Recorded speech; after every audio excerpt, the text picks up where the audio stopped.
మీరు గెలవడానికి టాలెంట్ అవసరం లేదని ప్రకృతి మనకు ప్రతిరోజు ఒక ఉదాహరణ చూపిస్తుంది. అదేంటో తెలుసా?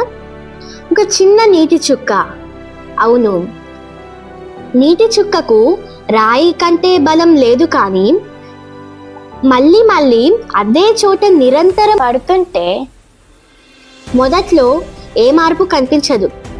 కొంతకాలం తర్వాత ఆ చిన్న నీటి చుక్క గట్టి రాయిలో కూడా రంధ్రం చేస్తోంది.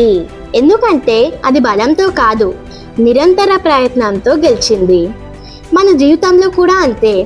టాలెంట్ ఉన్న వాళ్ళు చాలా మంది ఉంటారు, కానీ ప్రతిరోజు నేర్చుకునే వాళ్ళు, ప్రతిరోజు సాధన చేసేవాళ్ళు, ప్రయత్నం ఎప్పుడు ఆపని వాళ్ళే చివరికి విజయాన్ని అందుకుంటారు.